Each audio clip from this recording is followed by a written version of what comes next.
ಕೆಲಸ ಇವರು ಬರ್ತಾರಂತ ನಮ್ಮೊಟ್ಟಿಗೆ. ಬನ್ನಿ ಬನ್ನಿ ಸ್ವಾಮಿ, ಹೋಗ್ಬೇಡಿ, ಬನ್ನಿ ಬನ್ನಿ, ಬರ್ತಾರೆ. ಕೆಲಸ ಆರಂಭ ಮಾಡಬೇಕು ಅಂತ ಯೋಚನೆ. 4 ಕೆಜಿ ಧ್ವನಿ ಕೇಳ್ತಾ ಉಂಟು. ನಾನು ಎಷ್ಟು ನಿಮಗೆ ಎಷ್ಟು ನನಗೆ ಎಂತದ್ದು, ನನಗೆ ಎಷ್ಟು ಉಂಟು? ನಿಮಗೆ ಕಡೆ ಮಾಡ್ಲಿಕ್ಕೆ ಬಂದಿಲ್ಲ. ನಿನ್ನ ದೋಣಿಗೆ ಎಷ್ಟು ಕೇಳಿ? ದೋಣಿ ಕೊಡೋದಿಲ್ಲ.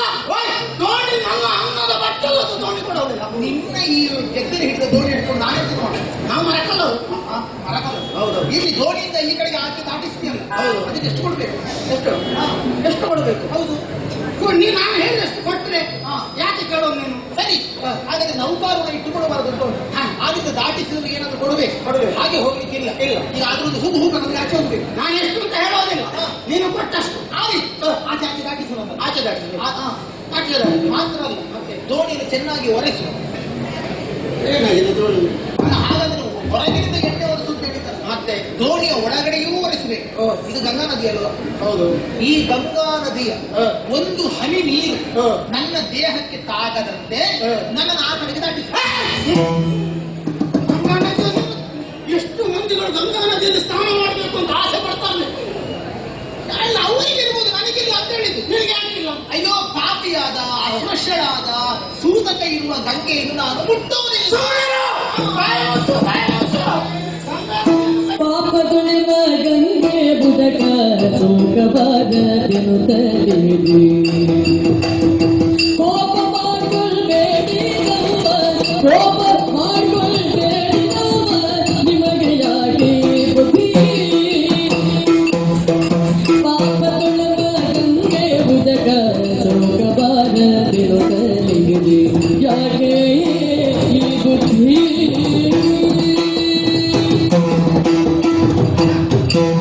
ನೋಡಿದ್ರೆ ಒಳ್ಳೆ ವಂಶದಲ್ಲಿ ಹುಟ್ಟಿಕೊಂಡವಳಾಗ ಕಾಣ್ತಾ ಇದ್ದಿ. ಆದ್ರೆ ಆಡುವ ಮಾತು ಮಾತ್ರ ಬೇರೆ. ಏನಪ್ಪ ನಿನಗೆ ಯಾಕಪ್ಪ ಈ ಬುದ್ಧಿ ಬಂತು? ಕೆಟ್ಟ ಬುದ್ಧಿ ಯಾವುದು? ನನಗೆ ಒಳ್ಳೆ ಬುದ್ಧಿ ಇದ್ದರೆ ಹೇಳಿದ್ದು. ಈಗ ಒಳ್ಳೆ ಬುದ್ಧಿ ಇದ್ರೆ ಈ ರೀತಿ ಮಾತಾಡ್ತಿರಲ್ಲ ನೀನು. ಎಲ್ಲಿ ತಪ್ಪಿದ್ದು? ನಮ್ಗೆ ಪಾವನಳು, ಅಯ್ಯೋ ನಾರಾಯಣ ದೇವರ ಮಗಳು ಇರ್ಲಿ. ಅವಳ ನೀರು ನಮ್ಮ ಮನೆಗೆ ಸೋಕಬೇಕು. ಆಮೇಲೆ ಸತ್ತು ಒಟ್ಟಿಗೆ ಅಂತ ಹೇಳೋರಿದ್ದಾರೆ. ಇರ್ಲಿ, ಅಂತದ್ರಲ್ಲಿ ನೀನು ಗಂಗಾ ನದಿಯ ನೀರು ನನ್ನ ಮೈದ ಸೋಕದಾಜ ದಾಟಿಸು ಅಂತ ಹೇಳ್ತಿದ್ದಾದ್ರೆ ಯಾಕೆಂತ ನನ್ಗೆ ಗೊತ್ತಾಗೋದಿಲ್ಲ. ನಿನಗೆ ಅವಳು ದೇವರಾಗಿರ್ಬೋದು. ಯಾಕಾಗಿ? ನಿನಗೆ ಇದರಿಂದ ಲಾಭವು ನಿನ್ನ ಜೀವನ ಹೋಗುವುದು ಈ ದೋಣಿ ದಾಟಿಸುವುದರಿಂದ, ನೀರು ಹಿಡಿಯುವುದರಿಂದ. ಆ ಕಾರಣಕ್ಕೋಸ್ಕರವಾಗಿ ನಿನ್ನ ಅವಳು ದೇವರಾಗಿ ಕಾಣುತ್ತಾಳೆ. ನಿನಗೆ ಪೂಜ್ಯ ಭಾವವಿದ್ರೆ ಇರಲಿ, ನಾನು ಅದನ್ನು ಆಕ್ಷೇಪ ಮಾಡುವುದಿಲ್ಲ. ನನಗೆ ಇಷ್ಟ ಇಲ್ಲ.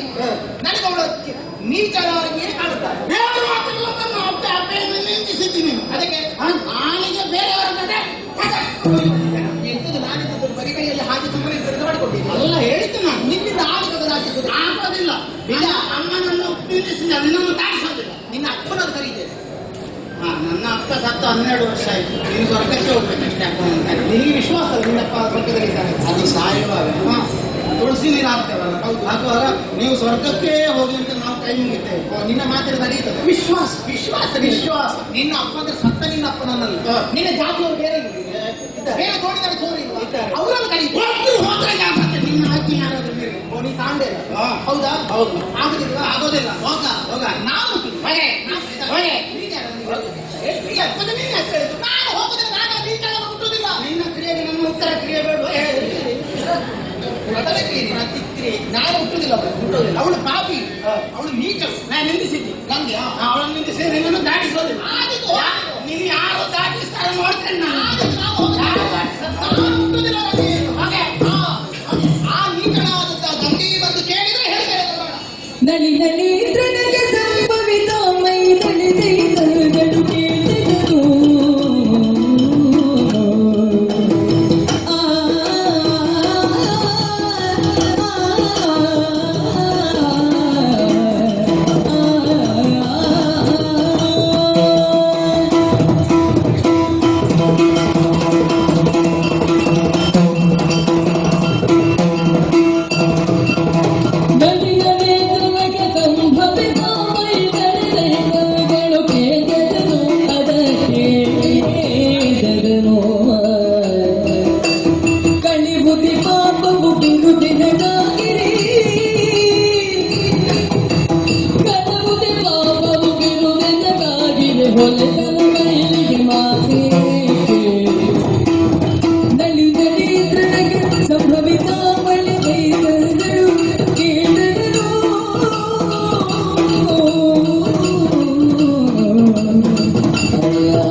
ಪ್ರಫುಲ್ಲ ಮಾನಸಳಾಗಿ ಹರಿಯುತ್ತಾ ಇದ್ದವಳು ನಾನು.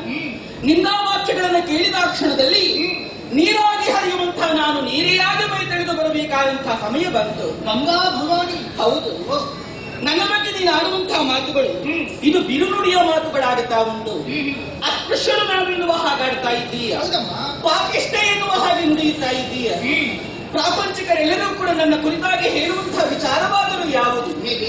ಹರಿಪಾದ ನಖದಿಂದ ಹರಿದು ಬಂದಳ ಗಂಗೆ ಎನ್ನುವ ಹಾಗೆ, ಪರಮ ಪಾವನೆ ಎನ್ನುವ ಹಾಗೆ ಸಕಲರು ಕೂಡ ನನ್ನನ್ನು ಪೂಜನೀಯ ಭಾವನೆಯಿಂದ ಕರೆಯುತ್ತಾರೆ.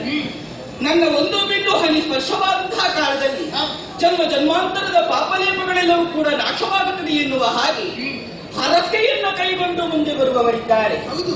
ನನ್ನ ನೀರಿನಲ್ಲಿ ಒಂದು ಮುಳುಗು ಹಾಕಿದ ಕ್ಷಣದಲ್ಲಿ ಪಾಪವೆಲ್ಲವೂ ನಾಶವಾಯಿತು ಎನ್ನುವ ಹಾಗೆ ಒಂದು ನಿಟ್ಟುಸಿರನ್ನ ಬಿಡುವಂತದ್ದು ಭಾವುಕ ಪ್ರಪಂಚ. ಈ ಕಾಲದಲ್ಲಿ ಅಂಥವರೆಲ್ಲರೂ ಕೂಡ ನನ್ನ ಬಗ್ಗೆ ಹರಕೆಯ ನುಡಿಗಳನ್ನು ಆಡ್ತಾ ಇದ್ರೆ ನೀನೊಬ್ಬಳು ಮಾತ್ರ ಇಂತಹ ನುಡಿಗಳನ್ನು ಆಡುವುದಕ್ಕೆ ಮುಂದಾಗಿದ್ದೀಯ. ಮುಖಾರವಿಂದವನ್ನು ಗಮನಿಸುವ ಕಾಲದಲ್ಲಿ ಒಬ್ಬಳು ಘನತೆ ಗೌರವವನ್ನು ಹೊಂದಿಕೊಂಡಿರುವಂತಹ ಹೆಣ್ಣು ಎನ್ನುವ ಹಾಗೆ ನಾ ಭಾವಿಸಿಕೊಳ್ತಾ ಇದ್ದೇನೆ. ಇಂಥ ನುಡಿಗಳನ್ನು ಆಡಬೇಕು ಅಂತಾಗಿದ್ರೆ ಅದಕ್ಕೊಂದು ಕಾರಣ ಎನ್ನುವುದು ಬೇಕಲ್ಲವೇ? ಯಾಕೆ ನನ್ನನ್ನು ಜರಿತಾ ಇದ್ದೆ ಹೇಳಬಹುದು.